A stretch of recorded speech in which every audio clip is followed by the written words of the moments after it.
All right. Good morning, everybody. Happy Monday. So anyway, I guess sort of for today, let me see. I have the exam pretty much already written, and I chose not to troll anybody today with the exam. So yeah, good morning. Where I was going to just have it start off the class and just say, okay, guys, so I guess the exam is available on web campus now, so you can go ahead and take the exam right now. And I'll be sitting here proctoring and, scare everybody off like that. But I chose not to do that today. So I think on the five exam 2 weeks ago, I did that, and I think it was a good idea. So I'm not going to troll anybody and just say the exam is on Wednesday, which I mentioned on the campus announcements. So no need to panic. Exam's on Wednesday. I already have it pretty much written, and yeah, so I don't think the exam will be really that bad. Doesn't seem to be a very complicated exam. I didn't intend on making it a hard exam, really. Of course. Um, of course, I could actually, yeah, I mean, there's a few questions on there. That's a little bit,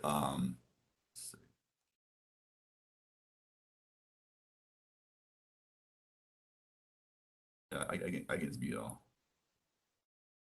So, anyway, um, So yeah, so the exam we have a couple of questions that might be a little bit not straightforward, just so the exam is not just gotta have some question or two. That's going to be a little bit of a let's think about the question a little bit. But overall, though, doesn't seem to be too bad of an exam. So that's I guess some good news there. Of course, it'll be on web campus. You have to use a lockdown browser during our normal class times at 8:30 to 9:45. So I will be in the Discord. So in our class Discord a voice channel there. I will be in that voice channel during the exams. You're gonna have to use like your phone probably to connect to Discord and be able to ask questions. You can type a question in the chat area. You of course can just go into the voice channel, voice chat, and actually talk like that. Yeah, so the exam, the lockdown browser link is in the syllabus. You can download it. And the exam will be multiple choice and maybe like a couple of written questions, like maybe two or so. So that's right. So there'll be one question we have to look at a binary tree code. You have to tell me what's this code doing. Other one will be just some type of free response question. The majority will be fill in the blanks, and it'll auto grade with that, and it will be multiple choice, true or false, multiple answers. There could be more, select all the answers that are correct regarding this question. So that would be the idea. Well, I mean, I guess I could have the exam open a little bit early. It's not really, that wouldn't be a problem for me because I'll be already kind of awake at that time. So I could have it open 5 minutes before. I guess that's something that would be a deal breaker, really. So I guess I could do that. So yeah, there you go. I can make it available 8:25 a.m. That's fine. So yeah, it's basically it. So yeah, honestly, I don't think I didn't write the exam with the intention of making it very hard and overcomplicated. I made it where it's relatively not too bad. So yeah, it's basically the deal with that. So any other questions regarding the exam?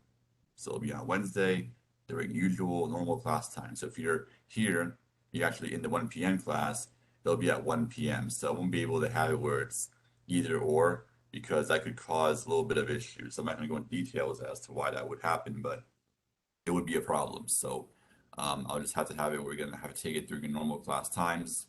That's gonna be that's the decision there. So I'm going to first go over a few things today. So I'm going to first go over sort of deep copying a binary tree. I'll sort of not give you the code, but I'll go ahead and sort of give you an idea of how to do that. Then I'm going to finish up on sorting. So I haven't really finished sorting completely just yet. So I'm going to go ahead and conclude sorting, and then we can go over our next data structure. So let's go ahead and start a screen share over here. Screen one. Let's kind of for something else. Let's go ahead here. I'm going to go to add page. Go over. binary tree copy.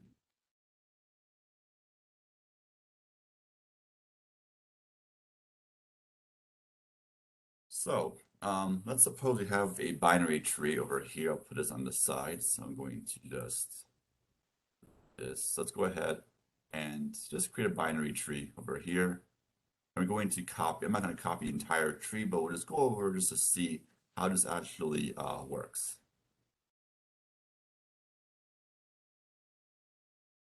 So suppose you have the following binary tree over here, and I just have integers in them. But of course, remember each element in this tree would have a visibility type object, but really it would be the same work to do a copy of integer to integer, or to do a copy of a visibility type to visibility type is simply just using the assignment operator, so nothing really too fancy there. Let's go ahead and use integers for right now. So I'll have, let's say, 5, 3, 2, 4, 7, 8, 1. So this is going to be the copy object, or it could be RHS. So copy or RHS dot root would be this node. So depending on whether it's a copy constructor or if it's assignment operator, remember we have this object and we have a root pointer. As a private member, we can access that because we're inside of the bin tree class. So we can do dot root like that. Then we have the this root, or just simply root. We have this is an empty binary tree, this root, and copy.root or RHS.root contains the following binary tree. So the first thing you would do is first check, okay, so copy.root is not null. So we're going to first just create, so in our copy constructor or in our assignment operator, we would just go ahead and just first create that root node. We would just copy that first. The first thing we would do. So I'm going to create this node, just like that. Then just take copy.root arrow visibility type, or arrow data, sorry. Assign that to this arrow root arrow data. We'll assign a 5, just like that. And we're going to set this roots left and right to both be null, because we want to make sure that this is a leaf node initially. We can, of course, can update if you want to, but we're not going to so we're going to update it, but we want to make sure that every leaf node initially is set left and right to both to be null, just in case. We always want to be sure. Right now, this will be a leaf right now, but we're going to update it as we progress. And afterwards, once we do this part, we're going to go ahead and call a function, I think it's called copy tree. I'll just pass in this root or just root, doesn't matter which one I use, remember, because if I don't use this arrow, then root by itself implies this arrow root. That's a CS202 thing. Then I'll go ahead and I'll pass in copy.root, or I can pass in RHS.root, depending on which function calls this, whether it's the copy constructor calls this function or its assignment operator. So I first create this root node in the copy constructor and in the assignment operator. First do that. And then this function copy tree will copy the rest of my elements. So then right here, I is going to be this node, and J is going to be that node. I call this function copy root. So I first check. If J is left is, if it's a null, then set I left to a null, and that's it. If J left is not null, then I have to do the following work. So J's left is not a null. We have a node there. So we're going to have to say I arrow left equals new bin tree node to allocate a new node to I's left side. So I'm going to allocate a node and then set I's left to that node. Simply copy J left data into I left data, which will do this. And then I'm going to call copy tree recursively and pass in I left, comma, J left. So then we call a function.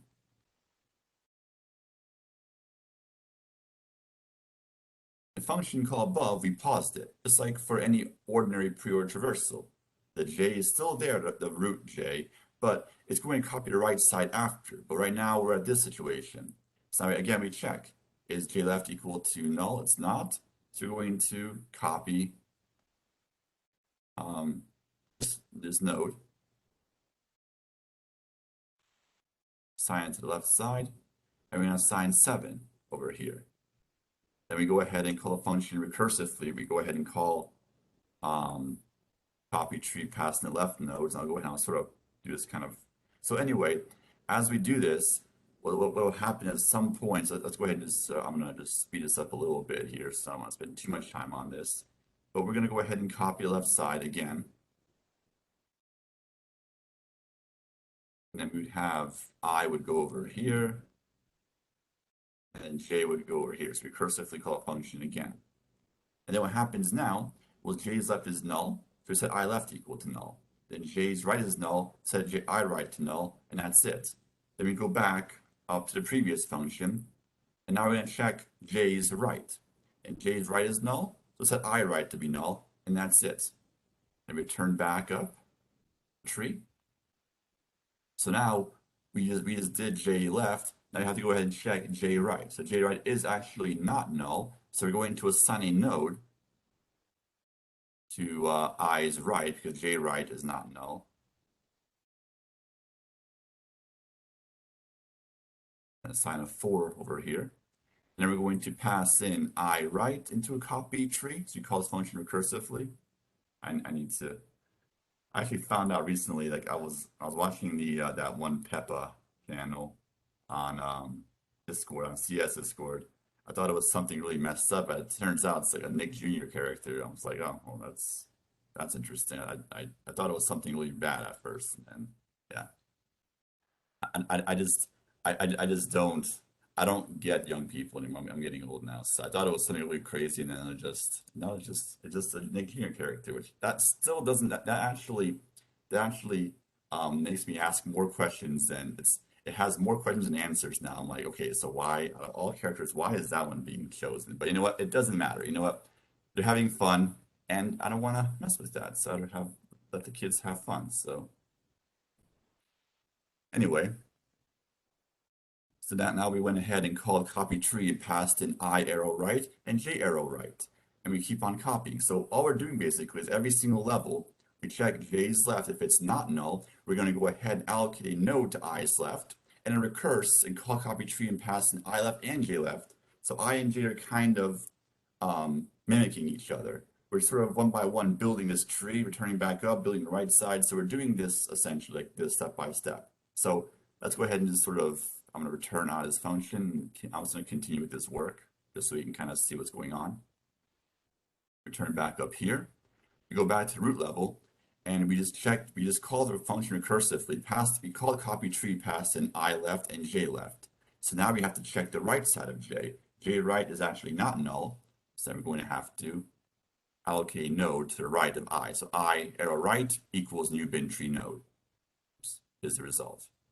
Let's go ahead and just the code would be I arrow right equals new bin tree node, which will essentially assign a node to the right side of I. We copy j's right data, which is 2, into I right data. And then we go ahead and call copy tree and pass in I right and j right.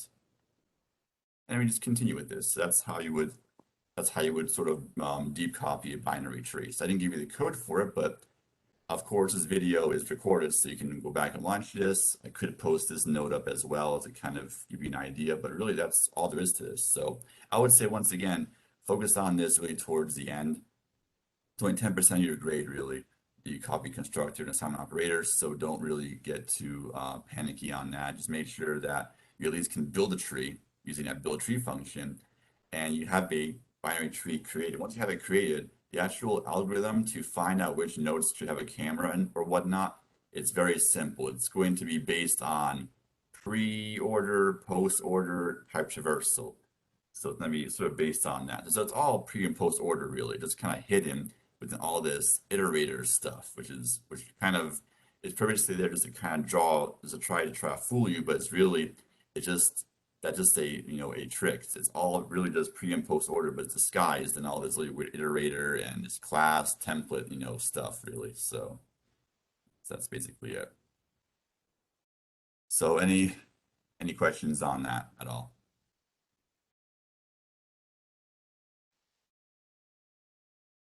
That's basically, so you first create the root in the assignment operator and copy constructor, then the function copy tree will create the rest recursively. And obviously, it looks like to me it's going to be a pre-order type of mechanism of deep copying this binary tree.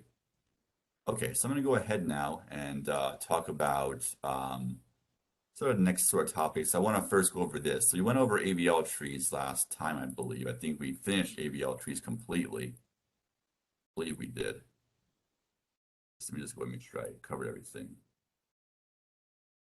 Yeah, I covered everything. It's okay. So I want to cover one last thing, which is going to be sorting. So we covered sorting algorithms, but I want to go ahead now and just sort of have a conclusion for sorting is what I want to do right now. So basically, in this class, we've covered several sorting algorithms before we covered binary trees. We covered, quick sort, merge sort, insertion sort, right? We also have selection sort and bubble sort. I didn't cover those, but selection sort and bubble sort are O of n squared. They have the same runtime as insertion sort does in the worst case. It's a Gauss's formula type deal. So it's n squared. Okay, fine. Then we have merge sort is O of n log n.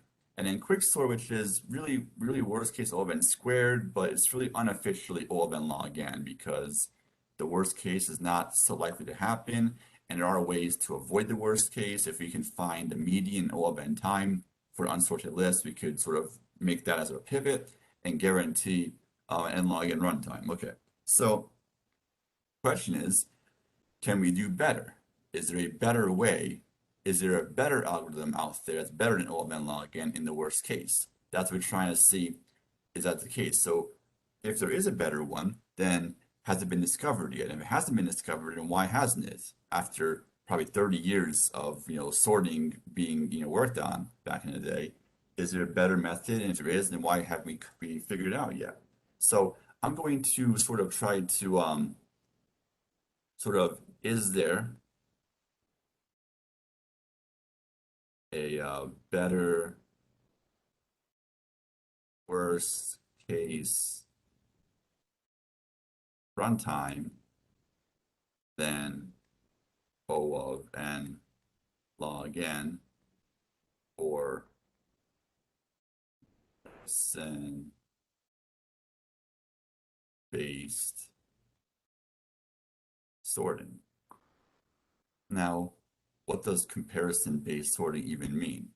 Well, basically, what we've been doing so far in this semester has all been comparison based sorting. So comparison based sorting means that we compare between any two elements in our list, and then, of course, we can swap them or not swap them. But really, we're comparing relative to each other. We're comparing two elements in our list. So for quick sort, merge sort, insertion sort, all of them, we're comparing with one element with our list with other elements in our list. So we're comparing between any two items that are in our list. So a non-comparison sort, which is really covered maybe in CS 477, that one you don't really compare between elements. You do some type of work, but it's not really, you're not comparing between two items in our list. We're sort of using some type of a more of a strange structure, sort of arranged elements. So it's almost like comparison-based sorting is like we have people in our class, and I wanted to sort them from shortest to tallest, and we put people into a line, and then any two people will compare their heights, and then we'll swap accordingly. That's a comparison-based sorting. Non-comparison would be like having me say, okay, fine, we're in a classroom. Okay, everybody who is between 5'2" and 5'4" stand in this section. Everybody's between 5'5", 5'7" stand over there. So we arrange elements in that type of order, and then we sort of have more buckets that we kind of move people around in. So we're not really comparing between any two people. We're sort of having this global way of comparing, if that makes any sense. But we're not going to focus on that in this course. So comparison-based sorting is really just comparing elements in our list. So let's go ahead and sort of think of the following strategy. So I want to construct the best possible comparison-based sorting, which is the best, where nothing can be better than this approach, which means that this would be our lower bound. So I want to find a very efficient algorithm that may not even exist, but or maybe hasn't been discovered yet, but something very efficient, which means that nothing can be better than this. That means any sorting has to be either at least this fast or slower, but it can't be better than this. So I want to find a lower bound. We want to find a lower bound. So it's going to involve us to create a decision tree. So let's go ahead and sort of construct a decision tree. So I'm going to pick an array of size 3. I'm going to choose 3 because it's a small enough number, but it will still give us an idea of how this actually works. So I'm going to have the following array. I'm going to have A1, A2, and A3, 3 elements in our array, indexed by 1, 2, and 3. And we don't know what their actual values are. We just have them as 3 elements in our array. So you want to do some comparisons between these elements to know for sure whether they're sorted or not. So the first thing we'll do is I'm going to compare A1 with A2. Why not? Let's do that one first. I'm going to have A1 less than A2. So if that's the case, well then our list would look like this. A1, A2, and A3. So we're going to sort this in ascending order, by the way. So if this is correct, then that's going to be our current list. Okay, so after that one comparison, can we safely conclude that our list is sorted? And the answer is, well, we can't because, well, what about A3? So we know A1 is an A2, but we can't really say it's sorted just yet. Okay, fine, let's do another comparison then. Let's compare, what if A2 is less than A3? Well, then we have the following list. A1, A2, and A3. And in fact, we can now assume that this list must be sorted. The transitive property sort of situation happening here. So A1 less than A2, and A2 is less than A3, then we know for sure that A1 is the smallest, A2 is the middle element, A3 is the largest. So we can safely say it's sorted after these two comparisons. However, there's different paths to this tree because okay, let's say what if let's say in fact A3 is less than A2. I mean that could happen, right? There's no guarantee that this is always going to be the case. So we have to check what about that side. Okay, if that's the case, then we're going to have A1, A3, and A2. And can we say this list is sorted? So if we take this path, we have this is true and this is true, then can we say our list is sorted? And the answer is, well, we can't. All we know is that A2 is the biggest element among the 3, but between A1 and A3, we can't sort of, convince ourselves that A1 is the smallest. We don't know. We know A2 is the biggest. That's great. We don't know between A3 and A1. So you have to do another comparison at this level because we're not really quite done just yet. So we're going to compare, well, if A1 is less than A3, then we're going to have the following list. And we can say that this list has to be sorted. We definitely can conclude that because that's, I guess pretty obvious. If you take this path, then we can definitely say that this list right there is definitely sorted. So this arrangement is a sorted list. However, once again, though, we have a sort of two-decision path because, well, what if A3 is less than A1? And that could happen. If that's the case, well, then you have A3, A1, and A2. And we can also say that, yeah, this is a sorted list. We can conclude that. We take this path, we reach a sorted list. So we're trying to find all the possible paths. So this is a very efficient sorting algorithm. I mean, it's probably even faster or better than quicksort or merge sort because, for 3 elements, sometimes it might take more than 2 steps to compare, but we're being very efficient. We are really making this very efficient, very fast sort of algorithm we're creating here, this tree structure over here. So, okay, fine. So we have this part done, but once again, what if that A2 is less than A1? I mean, that could happen. So if that's the case, well, then we're going to have A2, A1, and A3. If you, let's say at the very top level, if that is true, well, we can't really conclude we have a sorted list because we only did one comparison so far. What about A1 and A3? We don't know about that. We have to do some more comparisons potentially. So what if, let's say, what if um, A1 is less than A3? So we have this path we're taking. What if that's the case? Well, if that's the case, then we can say that we have A2, A1, and A3, and we can in fact conclude that this list has to be sorted. If this is correct and this is correct, then we know it's sorted. We know for sure that, well, since A1 is larger than A2 and less than A3, we can make the conclusion that, well, A2 is the smallest, A1 is the middle, and A3 is the largest. We can conclude that right away. However, once again, though, we can't really, what if we have the following? It's what if A3 is less than A1? Have that possible case. We have these, so every level we have sort of, we compare two elements and we have it, well, either one is smaller or other one is smaller. We have two possible scenarios at every single level. We compare two items and we have two possible scenarios. So we're going to assume that all the elements are going to be distinct. So we have two cases every single time. So if A3 is less than A1, then we have the following. We can go ahead and say, well, mistake here actually. I think I have it where it's with A2.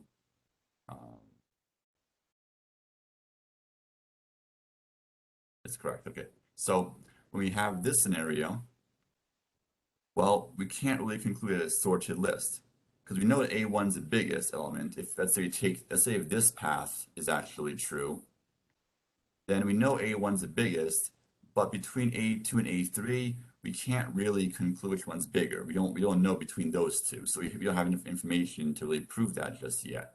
So you have to go ahead and compare A2 and A3, then we'll be done. So what if A2 is less than A3? If that's the case, well then this will be our sorted list. And of course, you have the other scenario where what if A3 is less than A2? If that's the case, then we have this sorted list.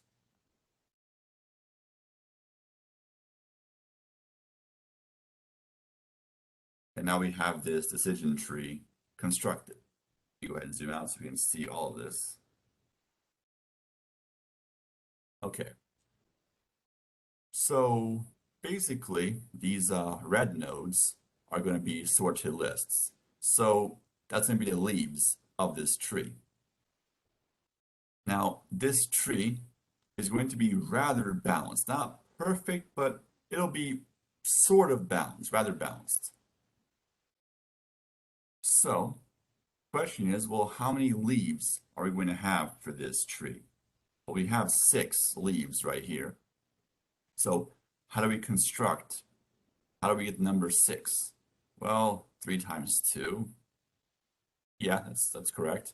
But anything about these elements in these leaves that sort of stand out?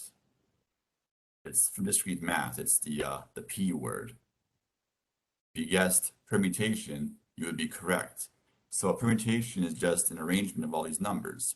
So we have every combination of these numbers at every single leaf.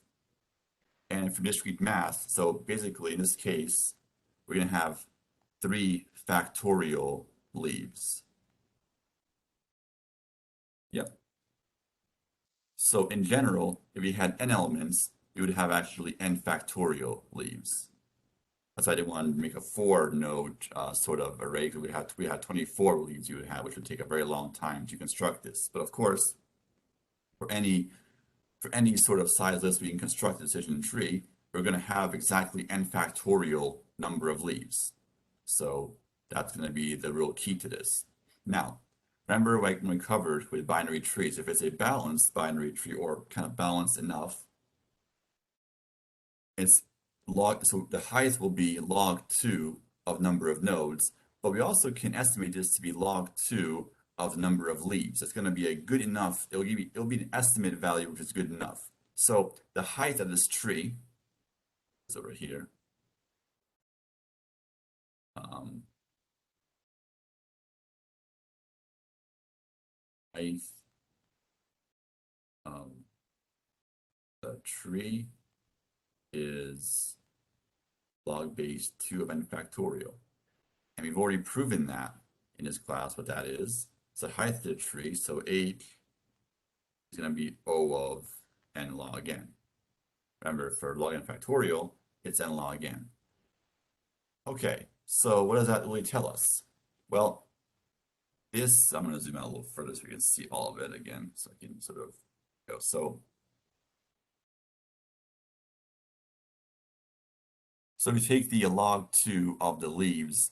If it's a balanced binary tree, the log 2 of number of leaves is going to be a good estimate. Because remember, for a balanced binary tree, the number of total nodes, number of leaf nodes are asymptotically the same. Remember, we had the following formula. Its number of nodes will be 2 up to the h plus 1 minus 1 number of nodes. The number of leaves is 2 up to the power h. So they're asymptotically about the same. So log 2 of either of these would be roughly the same result. So for a balanced binary tree, we can estimate the height by taking the log base 2 of the leaves. Only if it's balanced. This is going to be a balanced enough tree. So the height will be log 2 of the leaves, so log 2 n factorial, which is n log n. So what does it tell us actually? So in this case, this is a very efficient algorithm. It's a very efficient approach just to sorting a list. It's very efficient. So the idea here is it does not do any extra redundant comparisons. So quick sort, merge sort, all that, it could do some redundant stuff every now and then, but this one is going to do no redundant comparisons at all. It's very efficient. And in the worst case, we're going to have to do this comparison, or this comparison. Or worst case, we're going to have to do this comparison, this, and this. Or in the worst case, we're going to have to do that many comparisons, or we have to do this. So in the worst case, so every single branch in this, so every single branch in this tree is going to be a comparison. And in the worst case, we have to do the height of this tree, number of comparisons in the worst case. This is a very efficient approach, which means that because of the fact that we have to do exactly n log n, which is the height of this tree, n log n number of comparisons, that means there is no algorithm for comparison-based sorting that could be better than this in the worst case. So this is our lower bound. So this very efficient algorithm, in the worst case, has to do n log n number of comparisons, which means that there cannot exist any comparison-based algorithm that could be better than this.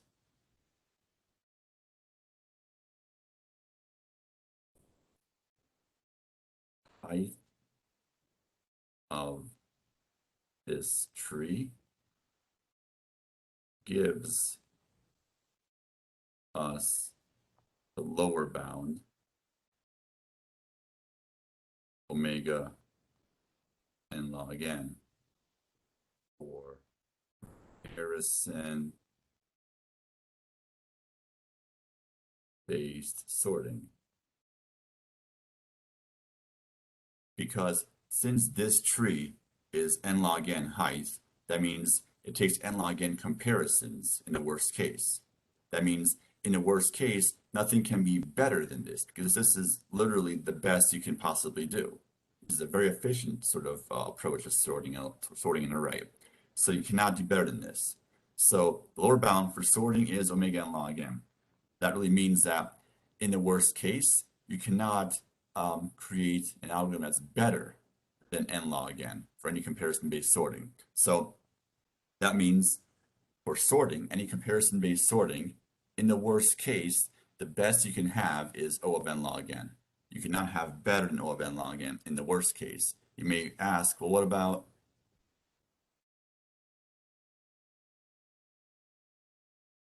The height of this tree is going to be that.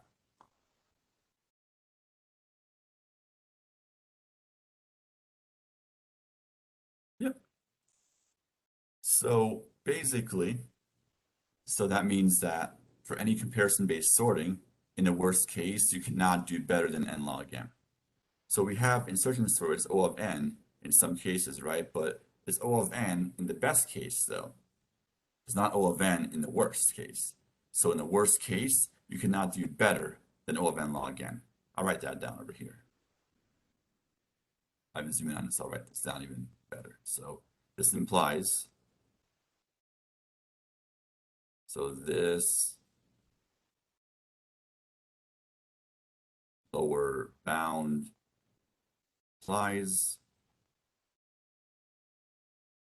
that no comparison based sorting in worst case can be better than O of n log n. Because we have the lower bound, we set the bar at this level.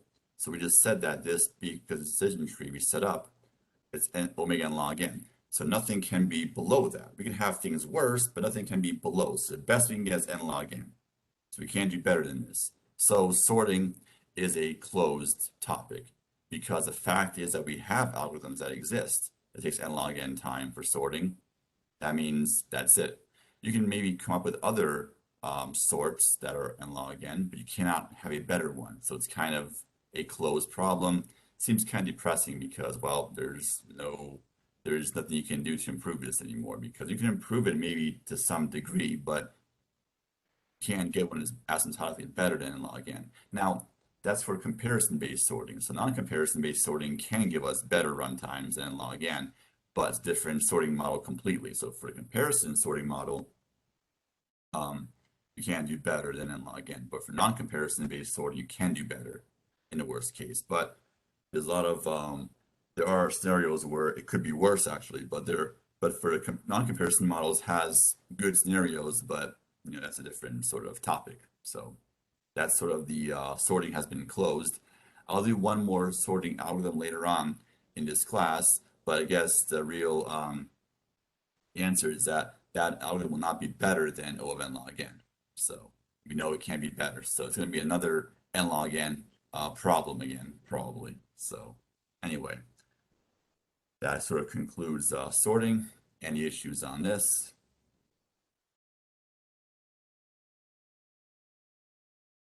Right, so I guess now going to go over our next sort of data structure, which is going to be hash maps, our favorite. Well, it's actually an important structure to understand.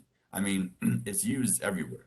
So even if we do stuff with JSON, and time has come. So even do any JSON for JavaScript, you access using sort of you actually access certain elements by field. That's a hash in a sense. So hashing is kind of used really everywhere. It's a very common sort of data structure. It's used in a lot of places. So it's definitely important to know this. And also for competitive coding problems, a lot of problems that if there is a search involved, then hash is the way to go because hashing is very fast. So let's go ahead and cover hashing. So I'm going to add a page and let's go over hashing. So again, it's going to be a search structure.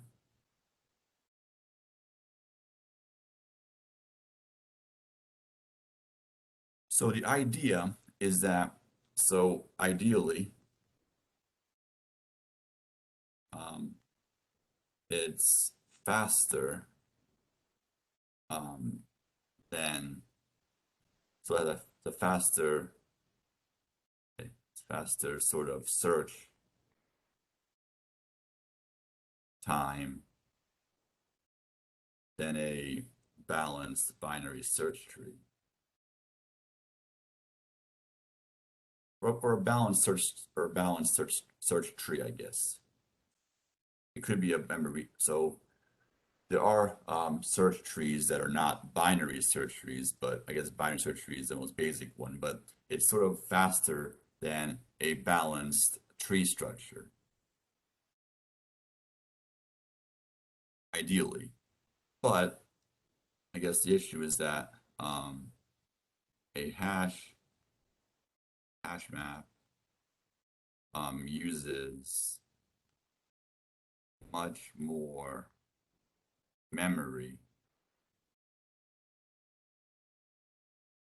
than a search tree, which could be a binary search tree or sort of a k-array search tree.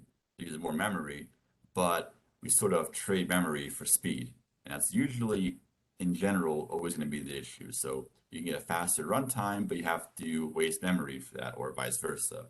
So a hash map, we use more memory, but then we save time. So what's going to happen is, as always, for hash maps, since it's a search structure, there's going to be, so each item contains a key value pair. That's sort of the standard for any search structure. So let's go ahead and see, well, how does it actually work? How do we search for something? So for binary search tree, all we had to do was we had to basically, compare keys and move one direction on our binary tree, binary search tree. So for a hash map, it's a little bit different. We're going to use hash function to map a key to an index in the hash table. So we're going to have some type of a table or array we're going to have, and each element in the array is going to contain some elements, and it's going to contain sort of an element, which each element contains a key and value pair. And a hash function is going to map to a position in our table. So the hash function is really going to be really the key to searching. It's going to be the key. The hash function is going to be our search, essentially.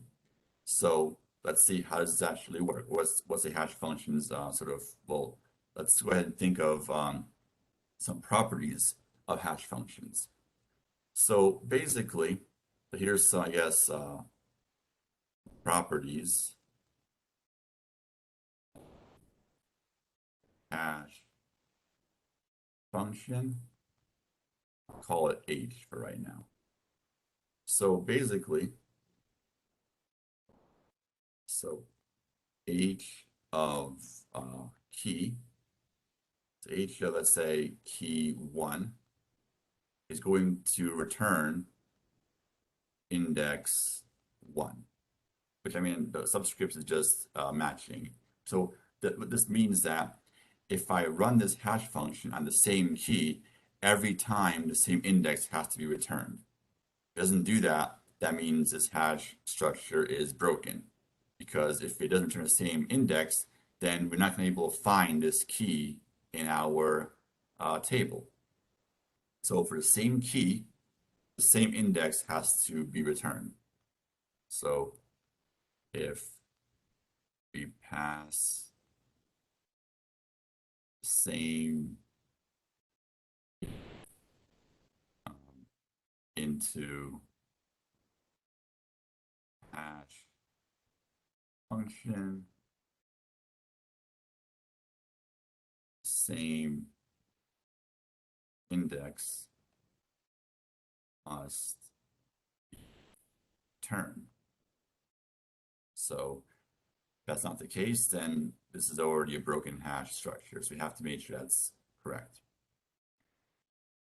Now, we can't really reverse engineer, so this is not going to be the case. You can take the index and reverse engineer the key out of it. So this is You cannot do this. Otherwise, this would be kind of weird. So you can't construct the key using the index value and pass it in. So it's almost like an encryption, a hash.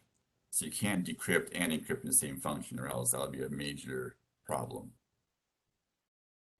Well, assignment 6, we're going to be using unordered maps, so it'll be a very simple assignment. Assignment 7 might be a little bit harder because you have to implement your own hash structure. But assignment 6, though, you're going to be using STL's hash map class, a built-in class, which is very simple to use that.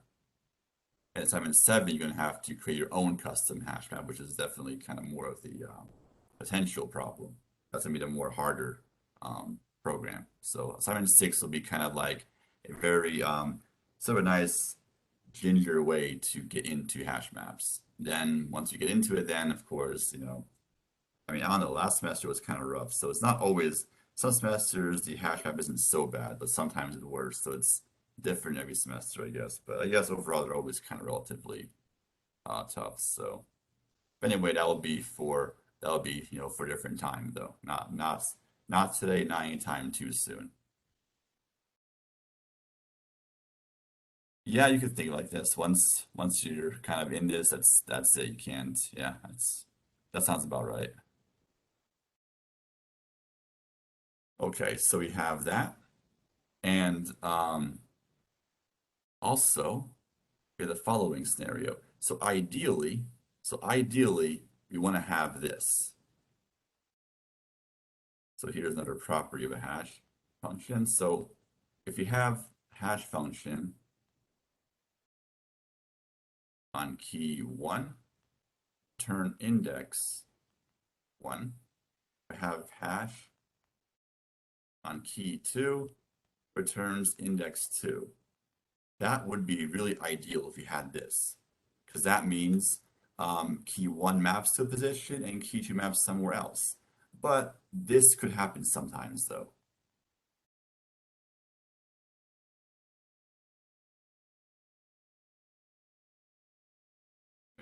H key 2 also gives us index 1. So we can have it where two keys, if I pass in key 1 to a hash function, and I pass in key 2 into a hash function, they both return the same index. This will be a collision if this happens. If that happens, there are different techniques to sort of remap key to somewhere else. So we'll go over several techniques as how this actually works. There's actually, you can mix and match them, but we'll go over the basic techniques we're going to go over as to how to remap everything. But ideally, we want to have this right here happen. We want this ideally. This is really great if you have that. But this can happen. And we don't want to have too many collisions, because if you do, then a runtime will get hurt at that point. So having as few collisions as possible is our goal. Now, the collisions is based on two factors. So I'll write it down in a second. I'm going to first just go over one more concept. So again, ideally, also, right, actually a good hash function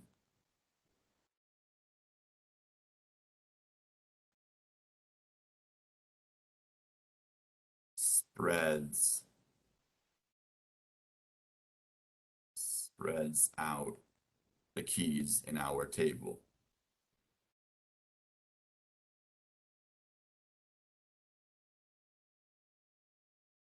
It's going to try to avoid clustering. So we don't want to have clustering, basically. If we do, then the probability of having collisions goes up. So the whole idea is we want to have things spread out. So one way is having a good hash function will help this, but also the table has to be very large, which I do an example right now, I'll sort of discuss that, but the table has to be very big.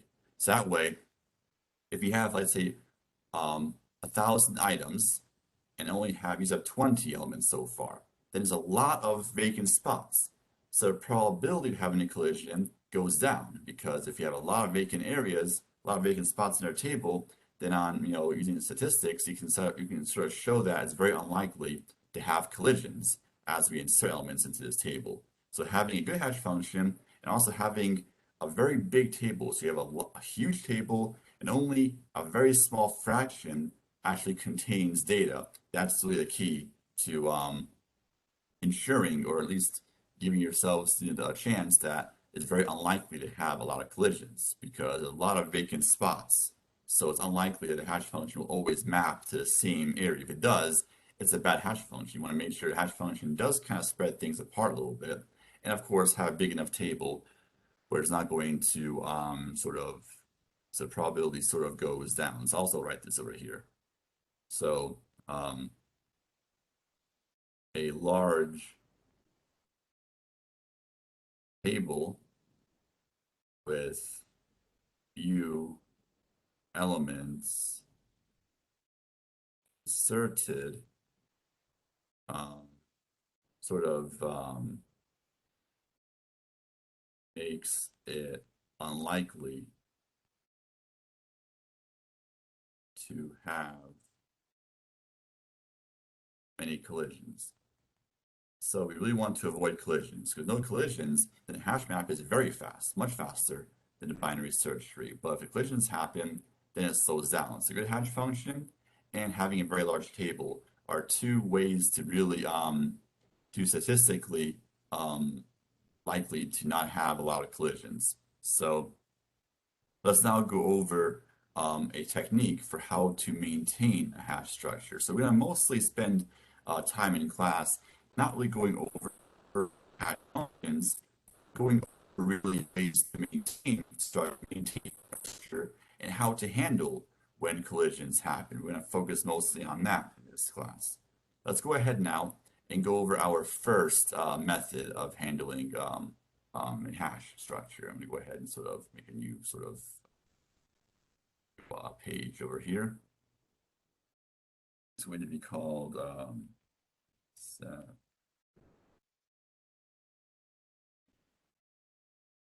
this will be our first method of maintaining a hash structure. So it's just a method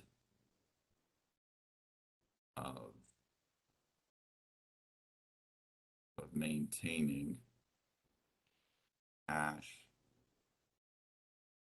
map structure and a method of handling collisions. Okay, so first, you think for a second. I probably shouldn't cover this just yet. Yeah, I'm going to go over actually unordered map type first. Yeah, I want to cover that first actually, and then I'll come back to this. I apologize for this right now. I will come back to this later.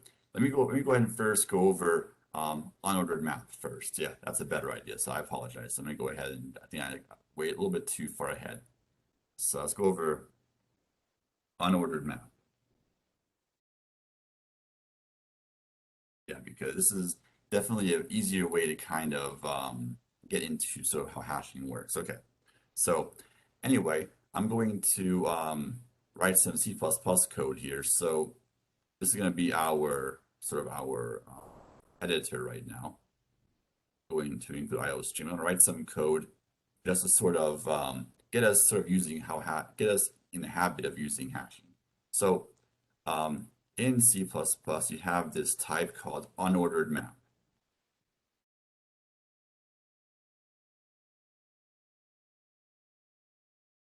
And that's going to be your hash map type, C++. And of course, the forbidden using namespace std, because some instructors do not like when students use this, but I really have an issue with it. I know that's the evil line of code right there. So anyway, we have that our int main. So I'm going to construct a structure where I'm going to actually have various people and their birthdays stored in a structure. So I could have an array, a struct array, where I have the struct array where every single struct has a string name and an int year. But if I want to find somebody quickly in structure, it will involve a linear search. Now, of course, for a binary search tree, you actually can just have a binary search tree where you have the person's name as your search key, and then the actual value just stored in the node like that. But I'm going to now use a hash map instead. Say unordered map string I'll call it int, I'll call it people. So for a hash map, we have this template of two template types, basically. So this is going to be your key type or your search key type. Search type. And this is going to be your value type. So we have to look up a string, find a string in our structure, and retrieve the value associated with it. Let's go over and sort of see how does that actually work. How do we actually use a hash map? Well, once you have it declared, say people, Bob equals 25. So really, it looks like an array, and except that it's in an array where the indices are not going to be integer, the indices can be of type string, or it could be of type int, or of type char, whatever you want to create for this. But it's going to be the index of this array, or this quote unquote array, could be of some different type other than just integer. So what it does actually, and say people Bob, is going to search for Bob. It's going to search for Bob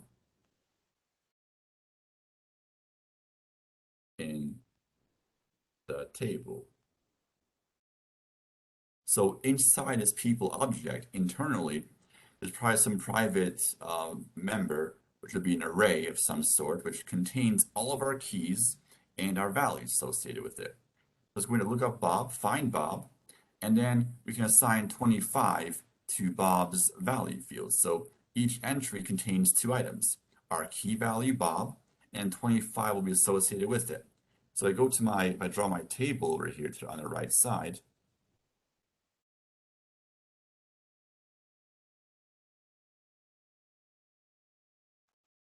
So we can think of this array is going to be inside. It's going to be inside of the this people object.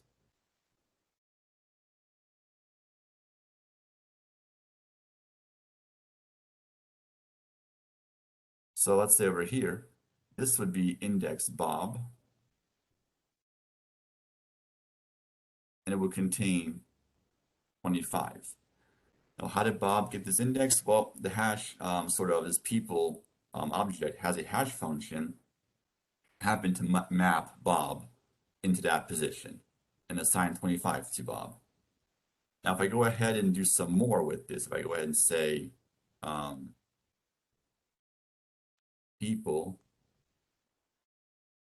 oops, I go ahead and say people Alice, she's going to be, I guess, 3 years younger than Bob. So I'm going to say people Bob minus 3. So in this situation, I'm going to look for Bob in my table. So Bob is my search key. In hash function, it automatically maps Bob right here. And it sees that this is where Bob is going to be in our table, and it's going to retrieve value 25, because 25 is the value associated with Bob. So it looks and finds Bob in our table, returns 25. That's the value we have assigned for Bob. And minus it by 3 will give us 22. And we gotta find Alice in our table. So what happens is, if Alice is not in our table, then this hash structure is going to create a location for Alice. So Alice is not in our table. We'll just have Alice over here. Let's say hash function happens to map Alice into this position. We're going to assign the value 22 to Alice, like that. So this bracket operator is going to search for some key value. If it's already there, then retrieve that existing value. If it's not there, then it's going to create the entry. So for example, if I were to say something like this, I'm going to maybe, let's try people, Bob equals people Ted plus 7, let's say. We first have to find Ted in our table. So we go ahead and pass Ted into a bracket operator, and Ted being our search key, the hash function is going to try to find where is Ted in our table. And Ted is not in our table, so we're going to have to create the entry for Ted. And hash function in this hash structure will assign some default value. So for this case, the value field for this particular instance of our hash map is going to be a type int. So default int is going to be 0. If the value was a character type, let's say not int, then it would have an empty character. That null character would be default. So it's going to assign some default value of whatever value type we assign to this hash object. So the value for this people object is int. So it's going to assign 0. It returns 0 plus 7 will give us 7. I gotta find where is Bob in my table. So I pass in Bob into my hash function. It finds that Bob is right there, and it will assign Bob with the value 7. So really, you can think of this as just like an array, except that instead of using indices like this, it's going to basically, it's going to, how shall we say, use a string as an index, essentially. So Bob is an index, not just as a name, but as an index in our table. So in reality, it does more than this. This is kind of the high-level view of how we can visualize this, but really nothing too fancy here. So any issues at all with this so far? So I'm going to go over one sort of algorithm, I guess, using a hash map to do something, just to kind of get an idea to practice more with hash maps. So our assignment 6 will be essentially using an unordered map to work some problems. No classes.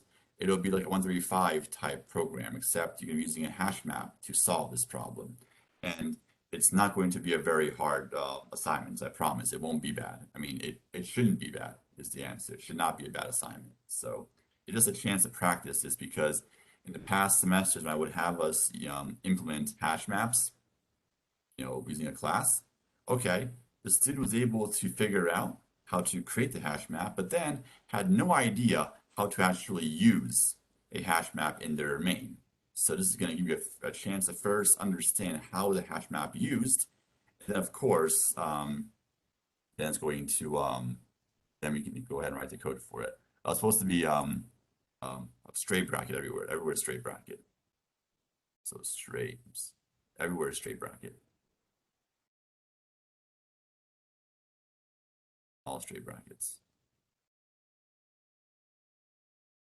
It's nicer, but anyway. So assignment 6 will mostly just be a chance to sort of practice how to use a hash map. Once you know how to use it, then you can, of course, write our own custom hash map. I'll also make this one nicer too. All straight brackets.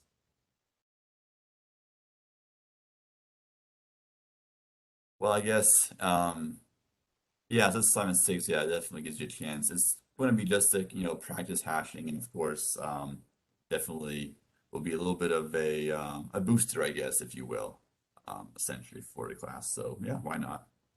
So that's sort of the basics of how a hash works. Nothing too fancy here. So of course, now let's go over another example. I have about 10 minutes left, so I can discuss a little bit more. So let's go over an example where I'm going to have an array or vector of elements, and I want to remove duplicates from this vector. Now, of course, there's a very sort of brute force n squared method of doing this. So let's go ahead and use a hash map to do this. I'm going to first just outline this. Just put an arrow here, a line here to separate all that. Let's go ahead and write a program that will have a vector of different names, and I want to remove duplicate elements from my vector. So I'm going to, of course, I'm going to assume we're already inside int main, and we included vector, we included unordered maps, all that stuff already exists. So I'm going to have a vector string. I'll call it names.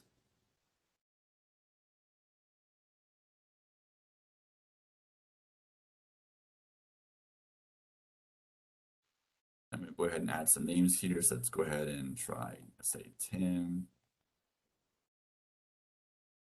Sue. So let's try Jim, Sal. Don't have Tim again, so we have a duplicate Tim. We'll have, say, we'll have Tom. We'll have Sue. They'll have Jim again. There we go. So nothing too complicated. So we have this array of names, this vector of names. I want to eliminate duplicates. I want to condense it into a list of no duplicate names. So let's go ahead and use a hash map to work this out. So first, I'm going to create a vector string, and I'm going to call it dense. I think it's how it's spelled. I think so. So anyway, so we have our initial vector created like this, and this is actually, I think, the method of being able to allocate sort of a default. So basically, it's going to be a 1D vector of names. So names index 0 would contain Tim, names 1 would contain Sue, names 2 would contain Jim, and so forth. That's what I'm trying to create right here. And this vector condense is going to have these names, but without those duplicate names in it. So of course, you can of course use a nested for loop and check. We can have Tim, so we'll loop through our array. If I don't find Tim anywhere else, or I do find Tim, then just sort of erase this element from this name, so vector. So you can have a nested loop that can do this. So I'm not going to go over the steps. I think it's not too complicated to write a nested loop that will allow us to find duplicates and remove them. But I want to go ahead and use an unordered map to do this instead, because it would be faster. Yeah, I know a class coming up. So this is going to be a faster method of doing this, of being able to remove duplicates from a structure.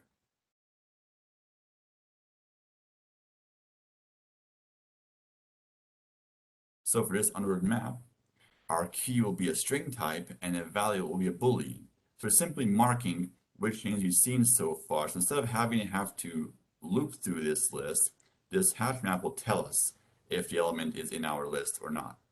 So I'm going to now write this for loop. Int I equals 0. Actually use a for each type of loop instead. Nah, I'll keep it simple. So we'll just say names dot, I think it's length or just size. I think it's size for vector. Size plus. We'll say, so if not duplicates,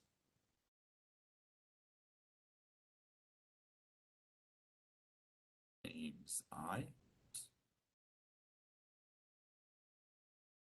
then we're going to take that name condensed, push back, names I, then duplicates,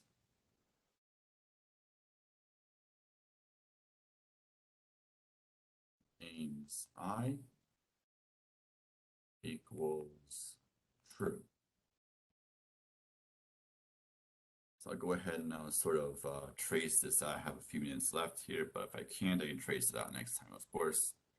But that's going to be our complete program. So this condensed array is going to actually have all the names without duplicates in it. And in fact, we don't have to have a nested loop. We only have a for loop. And then the question is, what's the runtime going to be for this? So ideally, in a hash map, every hash lookup or search is going to take constant runtime. I'll write this out when we finish the example. So every time we do a hash lookup, statistically, unless it's a very bad hash function or elements are very much not distributed nicely or a table is very full. So if you have a lot of collisions, then runtime can get worse. But if you have not many collisions, then each lookup in our hash table is going to be roughly constant runtime. O of 1 is the runtime. So this will be actually O of n time to do this work. So whereas using the nested for loop would take O of n squared time, if we sort of insert elements into a binary search tree and define duplicates, well then it would be n log n time. This will take O of n time because every search for a hash map is constant, whereas in an array, to search for something is O of n, and for a binary search tree or an AVL tree, every search is log n, and for a hash, every search is going to be O of n. So basically this, we're going to search for a name that takes O of 1 time, or constant time. That's sort of the expected runtime if there's not many collisions. So typically it's very simple to avoid having collision. Not simple, but there are ways you can avoid collisions in general. So let's go over a few steps for how this is going to actually work. So I'm going to first create my table.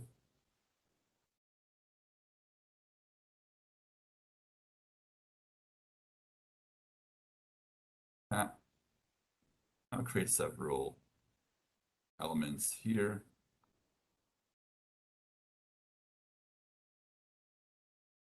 So this will be our duplicates hash map. We first go through our array, our names vector. We first look at Tim, it's our first element. So we go ahead and, so the names I is going to essentially just be Tim, our first element in our array.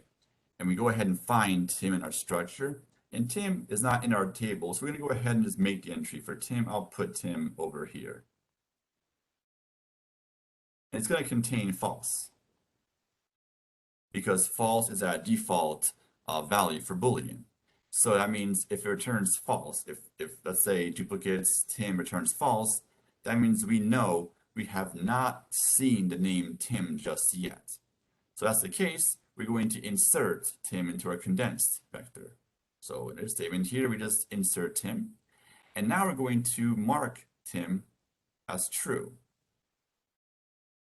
So from now on, if you ever look up Tim ever again, it'll contain true, which means we marked that we've seen Tim before. So instead of having to have to search through our array to find if we've seen Tim earlier, no, this hash map will tell us, well, the duplicates at index Tim contains true. That means we know you actually, you've already seen Tim before. So I'm going to go ahead and continue this some more next time. We're almost out of time actually right now. So anyway, I'll continue with this. Let's see. So anyway, take care, you guys. Stay safe. Thanks for watching, and I'll see you guys next time.